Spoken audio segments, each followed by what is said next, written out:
Welcome to this next module on herbicides, or the types of chemicals we use for weed control. So I wanted to show you and cover some fundamentals and some basics right here from my garage.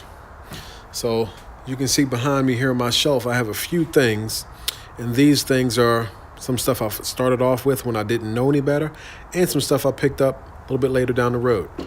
So first, let's cover some of those. First thing that most people think of when they think about weed killing in lawns is Roundup.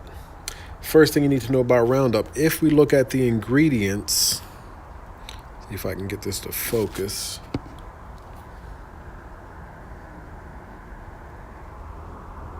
Looks like it's having a hard time. But the active ingredient inside Roundup is what we call glyphosate. Glyphosate is a broad spectrum herbicide, meaning that it kills a broad range of things. As some might say, it kills everything. If it's green, it's going to kill it.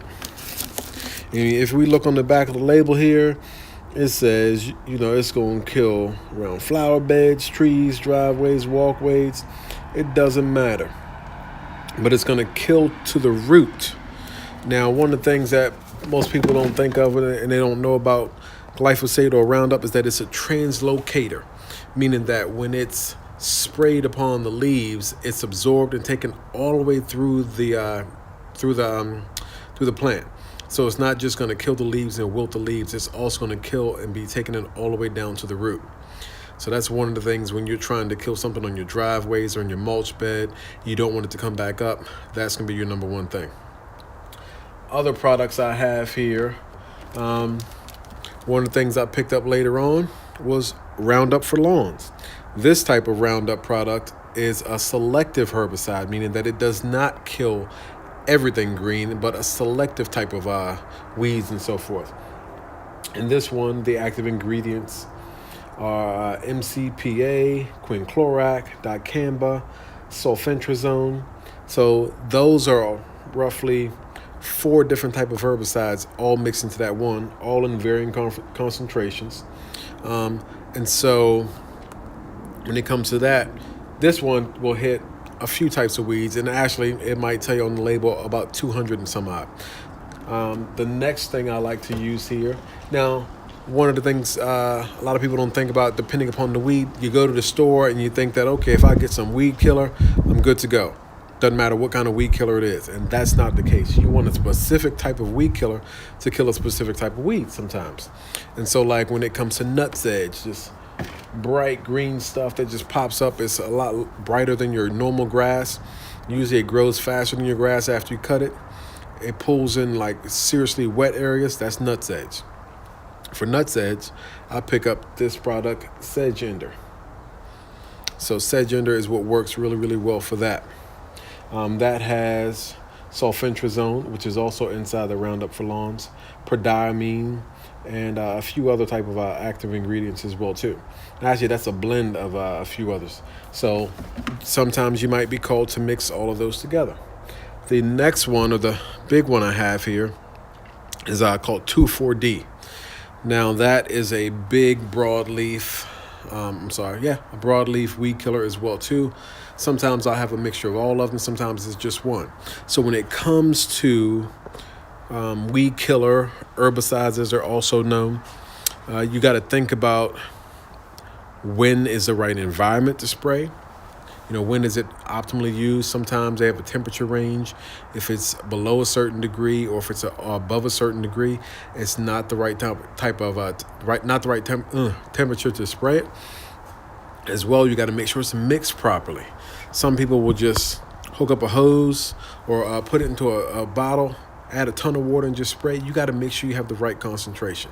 First, so you don't damage your grass, and second, so it's effective for the type of weeds that you're trying to kill. So those are 2 important things. But again, your 2 main type of herbicides are going to be your broad spectrum, like your Roundup or your glyphosate, which is perfectly used when people are doing lawn renovations. When you're trying to kill off everything that you have, you might use that. And then the selectives are the things you're going to use in your lawn when you don't want to kill your grass, but you do want to kill a specific type of weed. Later on in the more detailed section on the herbicides and putting together specific plans for you, depending on what type of weed you're trying to kill, I'm going to also show you or discuss, depending on the type of weed, I'm going to give you a protocol of about 10 to 15 different herbicides that you might be able to use in a special way to knock those out.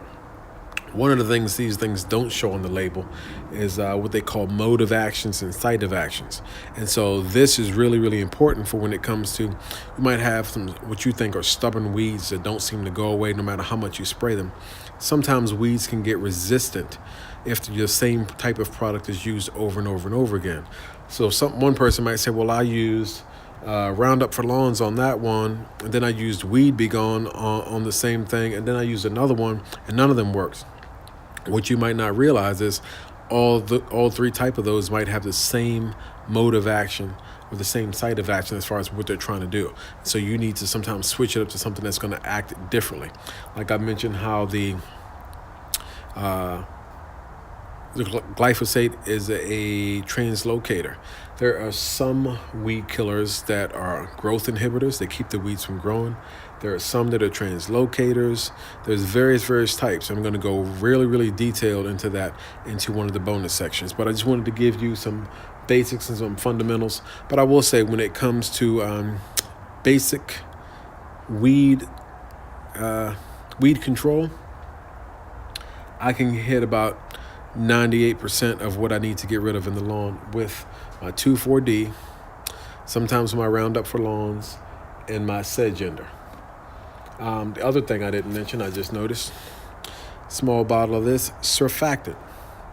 Now, surfactant is sometimes necessary when you want to make sure that what you're spraying is effective enough on the weed. So surfactants help the active ingredients to be fully absorbed into the weed without you having to drench it. So that's a big key. And sometimes for a 2-gallon to 4-gallon container of water that I might use, I might only need 2 ounces of the surfactant, but that mixed in there is perfect when it comes to effective weed control in my lawn.